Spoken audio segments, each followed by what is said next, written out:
So we know the topic of today's reading, Yes. which is your love life. So I'm going to ask you to pick 4 cards for me. Okay. Temperance for me is healing.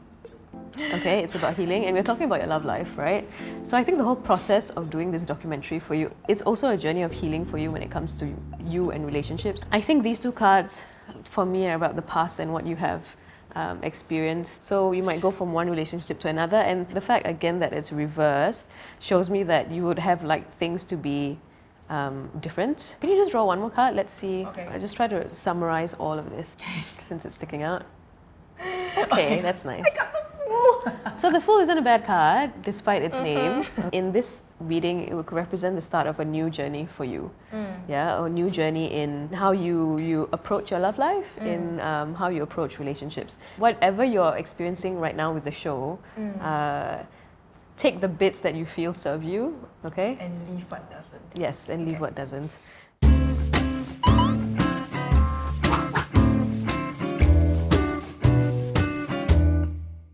Hi. So I was in the room when your tarot card reading was taking place. I couldn't really hear. I thought it was very telling.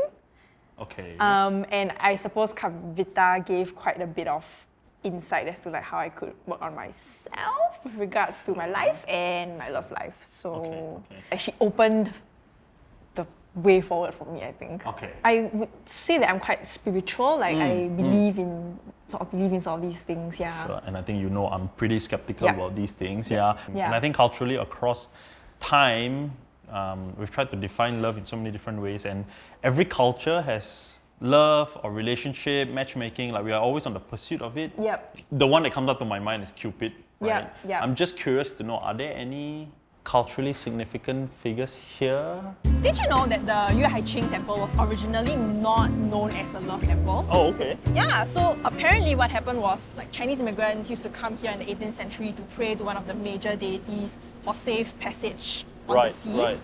But eventually over time it got known as the Love Temple because of this figure that a lot of people came to pray to. He's a Chinese cultural folklore character called Yue Lao. And apparently he has a really high success rate. Oh, okay. Yeah, I know. So we're gonna check it out now? We are gonna visit him. Okay, Yeah. come on, let's go. Okay, hold on. Out of respect for the temple, camera crew gotta stay here while we check him out. So, see you guys! See you guys later. So what was the significance of the red threads on the statue of Yue Lao? So apparently, according to folklore, Right. what Yue Lao does is after the couples pray to him, he'll unite them with a red thread around their legs to seal like the union. Okay. It's very interesting to see a temple in the middle of the CBD. Do you think it's because they want the CBD workers who are very stressed, like maybe single, eating lunch alone During to find love? lunchtime. Yeah, like after lunch, like, oh, I want to eat with a partner, and then they I come do here. see a few lonely looking faces here. Yeah, but let's not point them out, but yeah. Yue Lao is technically the first traditional matchmaker.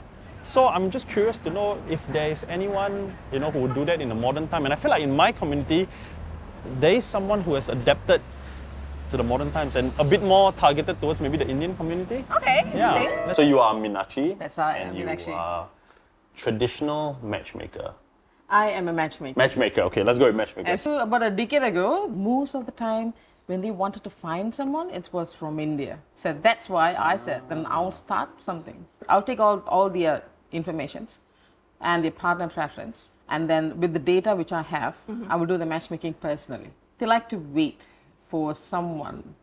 They have a dream-like person in their mind. Right. Yeah, one of them I've shown about 18 or 19 profiles. Usually I'll tell them, go for coffee, meet personally, see where it clicks, then you reject or accept. Oh, the problem is they make the decision based on picture. Right. I see. Which is no different from using like swiping. Yeah, I was just my mind was just going there. Right. Exactly, that's what I tell them. I tell them, how are you going to find your life partner who's going to spend the next few decades based on the picture? I'm curious also to know about, I suppose, the metrics behind how you match people and like what makes you a good matchmaker. When they ask for the partner preference, okay, I tell them to be very genuine and be very honest. All right. So it's a partner preference altogether. All right.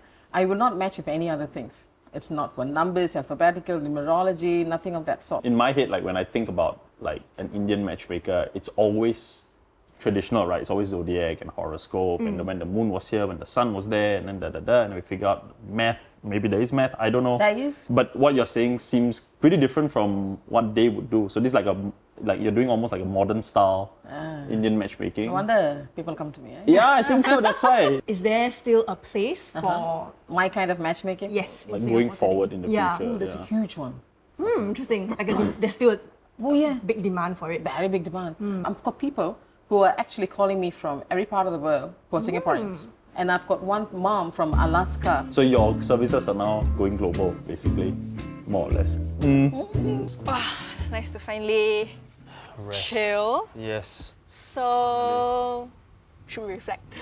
Yeah, I think we should. It was a very insightful past couple of days. I think we learned a lot about matchmaking. Yeah. There's so many different traditions around Yeah. matchmaking, like you see across the different culture. What I understood at least is like the concept of marrying for love seems to be a fairly recent concept. It sounds as if what matchmaking was previously was about families marrying each other for status, Yeah, for property, for convenience. convenience, Yep. to carry on the family line. Yep. Or at least the modern ones are trying to include that concept of love into that. I feel like what sums it all up is that after all these years of like love or like trying to find love, we still kind of really suck at it. Which is weird, right? One experience that's lasted throughout history, but we still are struggling with it so bad. Exactly. Yeah. Man, okay. Have your cookie. We have to eat sugar now to calm ourselves. Oh, okay. Thank you. Maybe you do I'll the do honors, it? yeah? Okay, cool. And it's addressed to both of us. Dear Mo and Nicole, your final mission is to write a love letter to